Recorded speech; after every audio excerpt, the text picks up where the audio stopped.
Okay, quick update vid. Let's see where we are. A lot's been going on. Got a lot to tell you guys, really. First thing is a bit of sad news.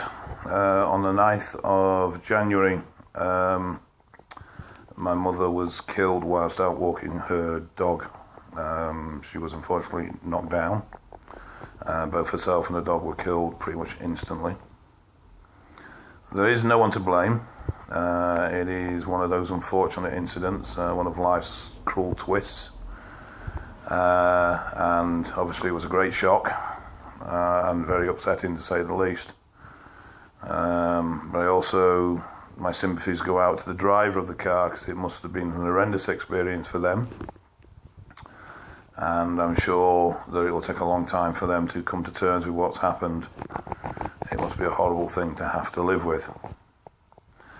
Anyway, my mother's funeral was on the 22nd of January, and she got a decent send-off, and I hope we did her proud. She was a crazy old bat. She drove me absolutely nuts, but she was my mother and I loved her for it. She never really understood what I did.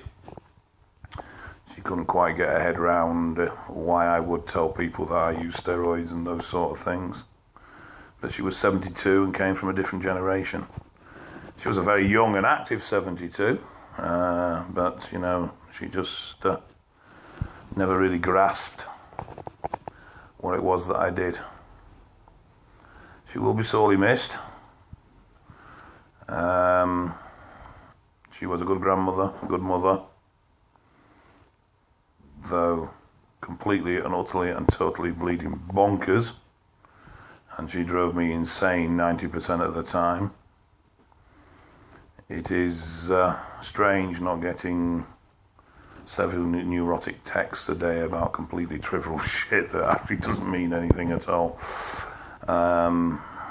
But so is life, you know, life moves on. These things happen.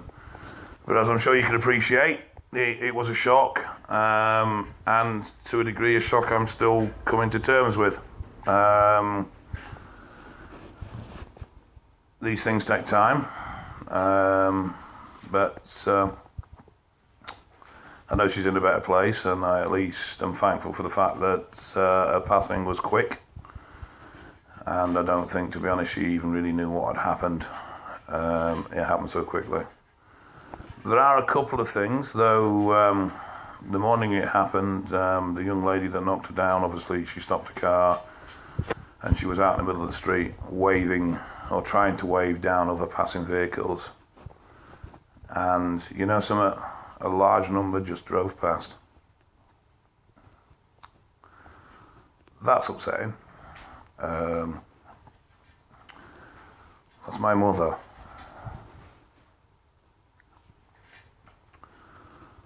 Laid in the road, dying.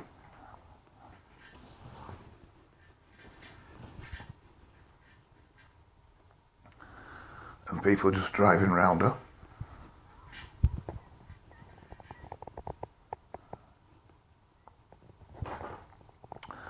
Sorry, excuse me. But life moves on. And she wouldn't have wanted me to be a miserable git over it all. In fact, one of the parts of the will was that there was a bottle of whiskey on the bar, and we all got a good drink on the day of her funeral. She was a bit of a cheapskate when it came to a whiskey, so I got a decent bottle. I wasn't drinking that bells and teachers crap that she used to drink. And she could sup as well.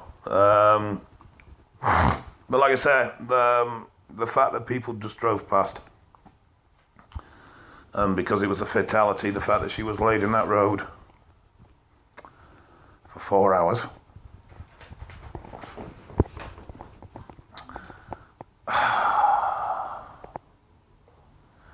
That bit hurts. Anyway, as you can imagine, I have not been at my best, but we move on. Coupled with all that, 4 days after a funeral, my back went into spasm again, and I found myself back in hospital. This time, it was slightly different in that the actual pain wasn't that great, but every time I tried to move, and when I mean tried to move, I mean even if I tried turning my head, my back would spasm again. So I literally spent 24 hours on my back, unable to move at all. I'm now out and recovering. I am on quite a concoction of painkillers.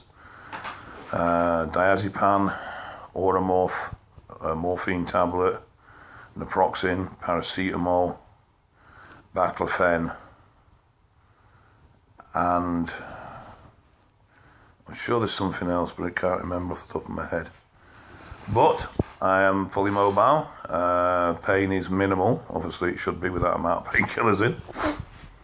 And I am of the impression that this is the back end of my 4 months of problems. Maybe I'm being over-optimistic,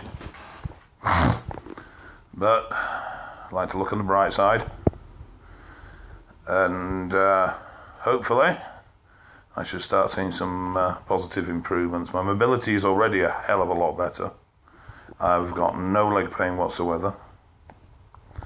And I've just got some backache, but I'm continuing with my stretches. I'm going to stay out of the gym till Monday, and then I'm going to go back in and just do light work just to get mobility improved and get blood flow through the areas. So I'll keep you posted on what's going on that. The thing was, up until that actually happening, I'd seen some quite good improvements. In fact, James Grealish, who we filmed with, we were filming last week, and he was quite shocked at the size I'd put on since the month before he'd seen me. So we'll see what happens. I'm no nearer to really finding out what the problem is. The general consensus seems to believe it's something to do with my facet joints or the ligature in my facet joints, but no one seems to know for sure. However, I do think I have to be realistic in that once this has recovered, if it happens again, I'm going to have to seriously reconsider where I am with things. And I think it would be the end of what I'm doing, because I cannot live the way I've been living for the last 4 months. It's unfair on my family and those around me to be such a burden on them all the time. But for now, things are looking positive, and I'm happy with the speed and the progress I've made since coming out of hospital. So let's hope it's the start of better things. I've had my fair share of shitty luck this year, and it's about time things, I think, made a turn for the better. I'd also like to thank those that have, one, been very supportive over this period of time. I didn't make it particularly public, but some people didn't know about the passing of my mother, and they were incredibly supportive, and I appreciate and thank you for that. And I'll keep you posted as things move on. So thank you very much for your time.